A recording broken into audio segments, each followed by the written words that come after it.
Hannah never imagined she would one day walk through the doors of one of the most powerful companies in America.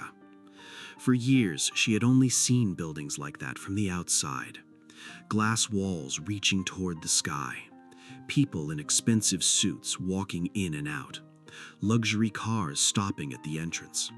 A world that always seemed too far away from someone like her. But that morning, everything was different. The Golden Spoon restaurant had been selected to provide food and service for a major corporate event at Whitmore International. It was the biggest opportunity the restaurant had ever received. For Hannah, it was more than just another work assignment.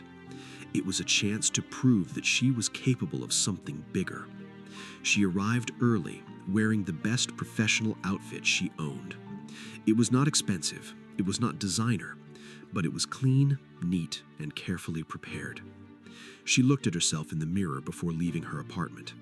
For years, people like Victoria had made her feel like she was not enough. Today, she decided she would not allow anyone to make her feel small. When Hannah arrived at Whitmore International's headquarters, she was amazed. The building was enormous. The lobby was filled with people moving with confidence. Executives discussing important deals, employees rushing between meetings, visitors waiting to meet powerful individuals. Everything about the place represented success. But as Hannah walked through the entrance carrying supplies, she immediately felt out of place. Some people glanced at her uniform. Others looked at the boxes she carried. She knew those looks, the same looks she had received all her life. The look that said, "You don't belong here." She ignored them. She reminded herself why she was there. She was working, and there was nothing shameful about honest work. Inside the event hall, Hannah and the other staff members began preparing. The room was breathtaking. Large chandeliers hung from the ceiling. Tables were decorated perfectly. Everything looked expensive. As she arranged glasses on a table, she heard a familiar voice behind her. "Hannah?" Her hands stopped. She slowly turned around. Daniel was standing there. Beside him was Victoria. For a moment, nobody spoke. Then Victoria smiled. Not because she was happy to see Hannah, because she saw an opportunity. "Oh my," Victoria said. "I didn't know the catering staff would be working today." Daniel looked at Hannah's uniform. A small laugh escaped him. "Neither did I." Hannah felt the old pain returning. Even in a place filled with successful people, Daniel and Victoria still found a way to make her feel worthless. "I'm here to work," Hannah said calmly. Victoria looked around the room. "This is a very important event, Hannah. You should be careful." Hannah frowned. "Careful about what?" Victoria stepped closer. "About embarrassing yourself." She looked at Hannah's simple outfit. "Places like this are not like your little restaurant." Daniel smiled. "Victoria is right. First impressions matter." Hannah took a deep breath. She wanted to respond. She wanted to tell them that success was not about expensive clothes. But she knew arguing with them would only give them satisfaction, so she walked away. What Hannah did not notice was that someone else had entered the building. Someone who had been watching everything. Someone wearing a simple old jacket instead of a designer suit. Thomas. But today he was not there as a homeless man. He stood quietly near the entrance, observing. Nobody recognized him. Nobody approached him. The security guards didn't know who he was. The employees walking past him had no idea they were ignoring the owner of the very building they worked in. Thomas looked around the room. Everything he had built was right in front of him. The company, the employees, the success. But his attention was not on the business, it was on people, and especially on Hannah. A few minutes later, something unexpected happened. One of the senior executives at the event accidentally dropped a folder filled with important documents. People rushed around him, but before anyone else could react, Thomas bent down and picked them up. The executive looked at him. At first, he looked annoyed. Then his face changed. He stared at Thomas. There was confusion in his eyes, recognition, shock. But before he could say anything, Thomas quietly handed him the folder. "Be careful, these documents seem important." The man watched him disappear into the crowd. He whispered, "That can't be possible." Meanwhile, the event continued. Guests arrived, executives filled the room. Then the announcement everyone had been waiting for came. The owner of Whitmore International was arriving. Alexander Whitmore, the mysterious billionaire who almost never appeared publicly. Everyone became excited. Victoria immediately adjusted her dress. This was her moment. She had spent years building her reputation. Tonight, she wanted Alexander Whitmore to notice her. She whispered to Daniel, "Today could change everything for us." Daniel smiled. "I know." Neither of them knew how much their lives were about to change. As everyone waited, Hannah continued working. She carried a tray across the room. Then suddenly one of the guests bumped into her.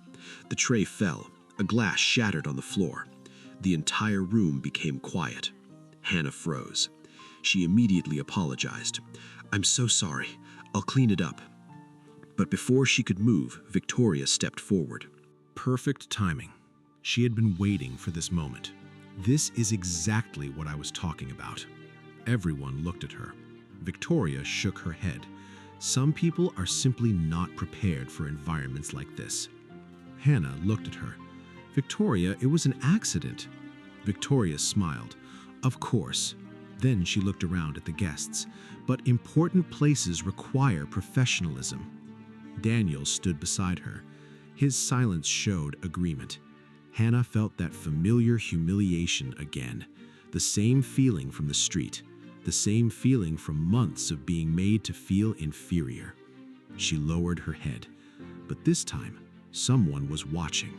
Thomas. And he had seen enough. He stepped forward. The room became quiet.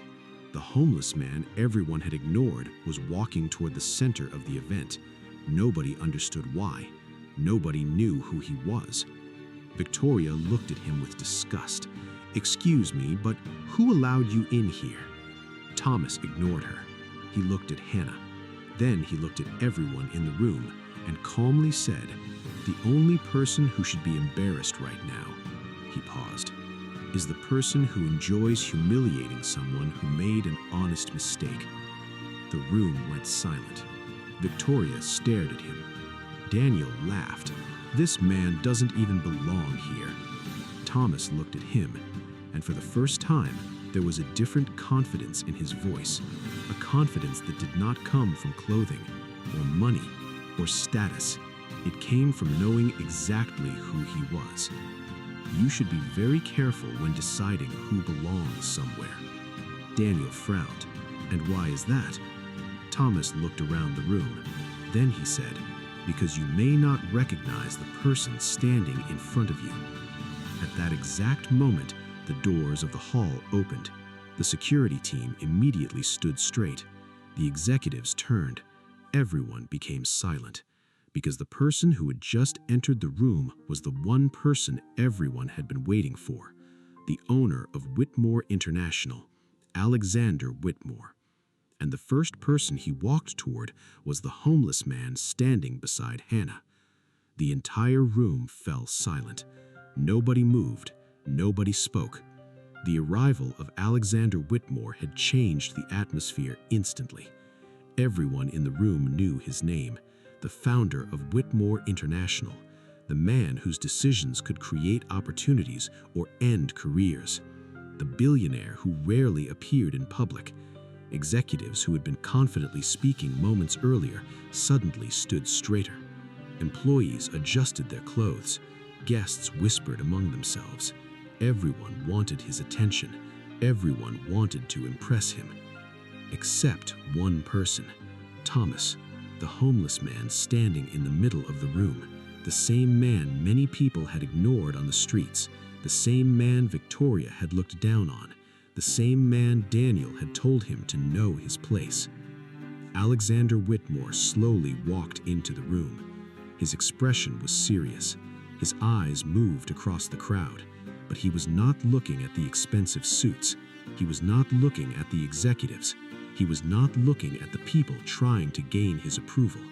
He was looking at Thomas. For a few seconds, the two men simply stared at each other. The room became even quieter. Nobody understood what was happening. Then Alexander smiled, a small, respectful smile, and that shocked everyone.